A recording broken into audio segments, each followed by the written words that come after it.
General Torre, may violation ho ba sa arrest or detention ni former President Yan, Duterte? Tore, sumagot ka. Kasi No, sir. ka, No, sabi mo wala, yun. wala. Categorical ha, wala tayong violate na law. No, sir. Okay. Can I read to you Republic Act 7438? An act defining certain rights of person arrested and detained under custodial investigation as well as the Teka. duties of the arresting, detaining, and investigating officer and providing penalties for violation thereof. Section F, any person arrested or detained or to ha, arrested, detained, Okay. or under custodial investigation shall be allowed visits by or conference with any member of his immediate family or any medical doctor or priest, minister chosen by him or by any member of his immediate family or by his counsel. I saw the video, sir. President Duterte was asking for his own doctors. Ang sabi nyo, hindi, may dala kayong doktor na colonel. Tama po ba? That's one part, sir. Yes, so you did not allow him to bring in his own doctor. There's another video that will show that he has his doctors from the Cardinal Santos. Yes, and he was saying kulang yon kasi ano pa sila, di ba? Yung iba pang doctors, pero hindi na pinayagan. There's videos from outside, yung ibang gamit, etc. Correct, sir? So, you can answer. Hindi to yes or no. So, to your point, did you allow all of his doctors in or no? Sir, we have substantial doctor. I think we have complied with 7438, sir. Okay. It doesn't Ano ka say naman, here Tore? substantial. We It have says complied with here... 7438, sir. No, sir. Ang sabi kasi dito, his choice, hindi nyo choice. Hindi nyo choice i-limit yung doctors niya. Ang sabi nyo, substantial. So, I will clarify. Were there doctors that he requested you did not allow in? Yes I was or not no? aware of that, sir. Okay. You're not aware kung meron pinapasok o wala. Kung meron siyang ibang Okay. additional doctors, But sir. I saw the video wherein you're saying 2-star, ako na nagdedesisyon, I will not allow VP Sara in. Tama? Yes, sir. Okay. Hindi ba siya anak? Ang nakalagay dito, the person's immediate family shall include his or her spouse, fiancé, parent or child, brother, sister, grandparent, grandchild, uncle, aunt, nephew, niece, etc. Ang penalty nito ay 4 na taon ata na kulong.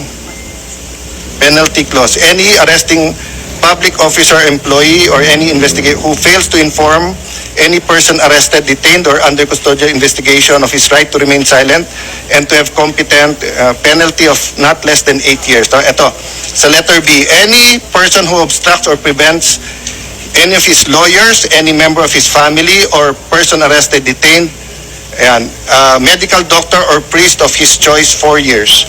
So, sir, you prevented VP Sara from entering. At sir, maraming salamat sa pagbigay sa akin ng pagkakataon na ito para maklarify yan, sir. Dahil no first hearing natin, sir, ay palagay ko na-explain na lahat yan, sir.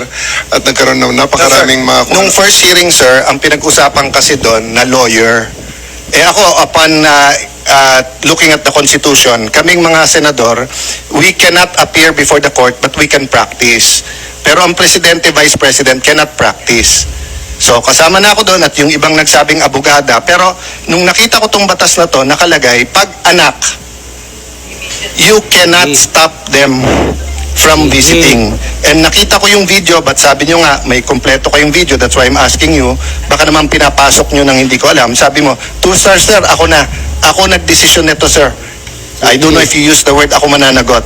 So, simple ang question ko, did you prevent VP Sara from seeing her father? Yes or no? Can I expound on this, sir, before I answer the yes, Yes, or go no, ahead. sir? Thank you, sir. Ay ako nagpapasalamat, sir, na ma-expound dyan, sir. Dahil after the first hearing, medyo marami-rami ang lumabas, sir, na mga misinformation regarding that matter, sir. Yes, sir, I did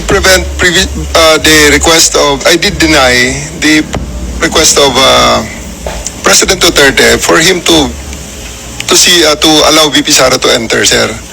Kasi nga naman, sir, mag-alas 10 na yun, sir. And that is already around 12 hours after we first got him into custody. The VP has all the chances to be with the President earlier that day. We are expecting her. Actually, sir, mga alas 3 pa lang, may information na darating siya. gusto talaga nilang pumasok, sir, pwede naman, sir, eh. Kasi, Hinatlangan mo nga eh, di ma'am, ba? sinundo Parang ma'am sa loob ng Sinabi Villamor. nga ninyo na hinarang, di ba? Sabi Yes, niyo, ma'am. Ito, kasi ma'am. gabi na, matagal na. I did, ma'am. I did really prevent that from the VP. I told the president that she can visit her on the detention cell in Hague. Sabi ko kung gusto niya talaga. Pero Sabi kasi mo nga naman, makapasok, pero ma'am, sa kabilang sandali, ma'am. dako Let sinabi me- mo you prevented let her. me- Alin ba talaga? Let me clarify, ma'am. Hindi pa ako tapos, ma'am, eh. May Hindi, iba-iba lang yung sinasabi mo eh. Ma'am, patapusin niyo ako kung pwede. Kung pwede, ma'am. Okay lang. Kasi ma'am, meron tayong, I think the resource person is, if you will allow me. Sir, if you will allow me. Sir, yaw. Okay, sir. Kaya nga, but please. eto sir, after all was being said and done, yung sasakyan ni Hanilet, sir, and 5 other vehicles, nakapasok at sinundo sila, sir. Ang eroplano nasa bukas pang pintuan, sir. So, yan, sir, ang isang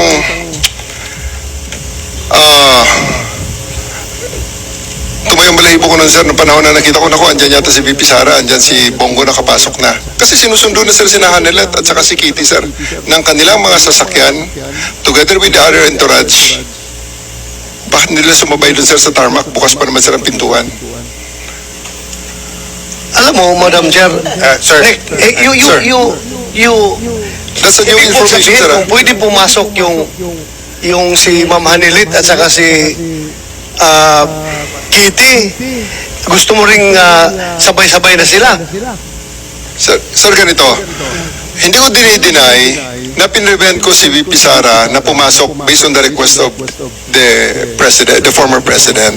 Okay, The reason for that, You prevented VP Sara from entering. yes, ma'am. Okay. Because the reason for that is that 12 hours na ang nakalipas at tapos na ang lahat ng mga delaying Pero mali tactics. pa rin. I cannot allow that.